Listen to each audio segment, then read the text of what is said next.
नमस्कार विद्यार्थियों, स्वागत है आप सभी का आज की कक्षा में।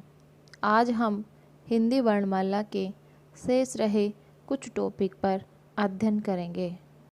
आइए अब जानते हैं संवृत स्वर किसे कहते हैं।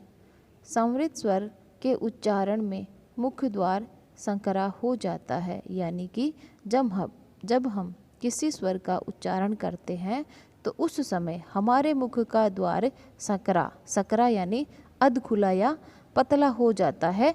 उस स्वर को हमने संवृत स्वर नाम दे दिया।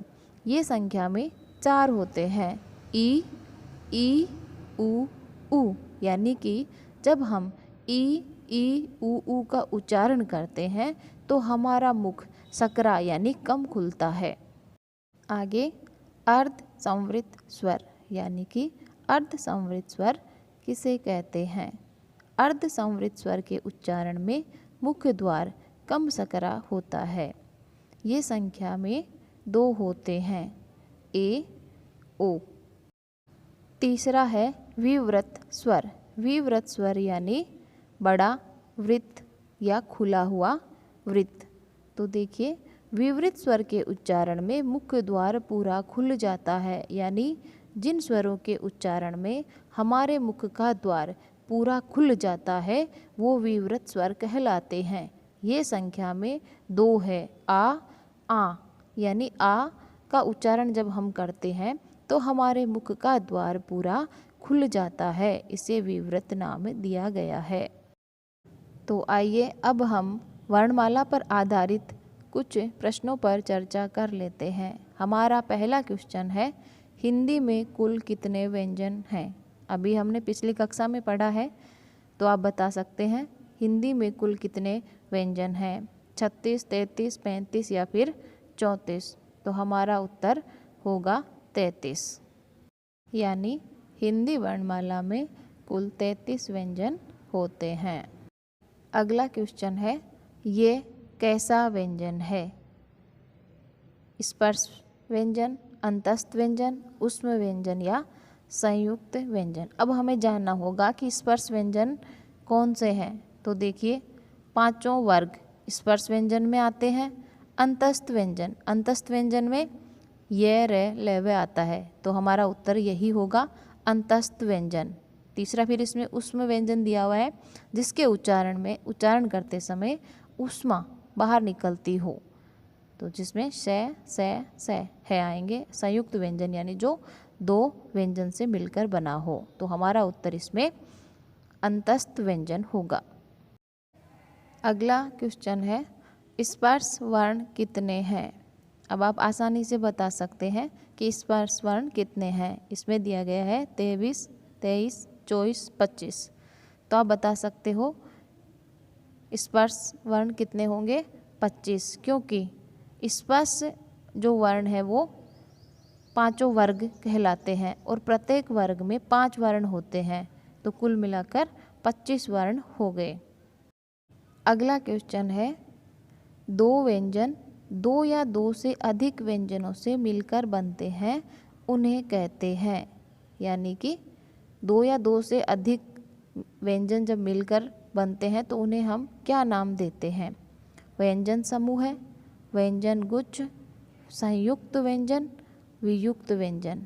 हमने पढ़ा है कि जब 2 या 2 से अधिक व्यंजन मिलते हैं तो वो क्या कहलाते हैं, संयुक्त व्यंजन कहलाते हैं। तो इसका उत्तर होगा संयुक्त व्यंजन, क्योंकि हमने पढ़ा है कैधन शैधन ए क्या बनता है, अक्षय। ऐसे ही त्रय में तैधन रेधन ए त्रय, तो ये 2 व्यंजन मिलकर के संयुक्त व्यंजन बनाते हैं। अगला क्वेश्चन है, जिन वर्णों का उच्चारण बिना किसी अवरोध के तथा बिना किसी दूसरे वर्ण की सहायता से होता है, उन्हें क्या कहते हैं। वर्ण कहते हैं, अक्षर कहते हैं, स्वर कहते हैं या फिर व्यंजन कहते हैं। तो उम्मीद करती हूँ आपने इसका उत्तर लगा लिया होगा, क्योंकि जिन वर्णों का उच्चारण बिना किसी अवरोध के या बिना किसी रुकावट के होता है या बिना किसी दूसरे वर्ण की सहायता से होता है, उन्हें हम स्वर कहते हैं। तो तो इसका उत्तर होगा स्वर। अगला क्वेश्चन है अक्षय कैसा व्यंजन है? स्पर्श व्यंजन है, अंतस्थ व्यंजन है, ऊष्म व्यंजन है या फिर संयुक्त व्यंजन है। अब हमें देखना होगा कि अक्षय व्यंजन जो है वो कै धन से धन ऐसे मिलकर बनता है, यानी कि इसमें कै और से दो व्यंजन होते हैं। तो अब हमें देखना है कि कै और से यानी जब दो या दो से अधिक व्यंजन से मिलकर बनता है उसे हम क्या कहते हैं? संयुक्त व्यंजन। तो हमारा उत्तर संयुक्त होगा। अगला क्वेश्चन है जो बिना किसी अन्य वर्ण का आधार लिए बिना नहीं बोले जा सकते वे होते हैं अयोगवाह, अनुतान, अल्प प्राण या फिर महाप्राण। यानी प्रश्न में पूछा गया है कि जो बिना किसी अन्य वर्ण का आधार लिए बिना नहीं बोले जा सकते वे होते हैं अयोगवाह। अयोगवाह संख्या में दो होते हैं, अंग और अह। एक तो अनुस्वार के साथ जाता है और दूसरा विसर्ग के साथ। अब आप सोच रहे होंगे कि अल्प प्राण और महाप्राण क्या है, ये तो हमने पढ़ा ही नहीं, तो इसको अगली कक्षा में पढ़ेंगे। तो इस क्वेश्चन का उत्तर होगा अयोगवाह। अगला क्वेश्चन है ऊष्म वर्ण कितने होते हैं? तो देखिए सबसे पहले ऊष्म वर्ण कौन कौन से होते हैं? हमने पढ़ा है कि श, से, श, है, ये किस में आते हैं? ऊष्म वर्ण में। तो ये संख्या में कितने हुए? 4। तो हमारा उत्तर होगा कि ऊष्म वर्ण है वो संख्या में 4 होते हैं। इसके साथ साथ हमने अंतस्थ और संयुक्त व्यंजन भी पढ़े थे, वो भी संख्या में 4 ही होते हैं। नेक्स्ट 9 नंबर का क्वेश्चन है स्वर कितने प्रकार के होते हैं? यहाँ केवल कितने प्रकार पूछे हैं, तो हमारा उत्तर 2 होगा। अगला क्वेश्चन है भाषा की सबसे छोटी इकाई होती है वर्ण, अक्षर, शब्द या फिर वाक्य। तो देखिए भाषा की सबसे छोटी इकाई वर्ण को कहा गया है, तो हमारा उत्तर वर्ण होगा। आज की कक्षा में इतना ही। धन्यवाद।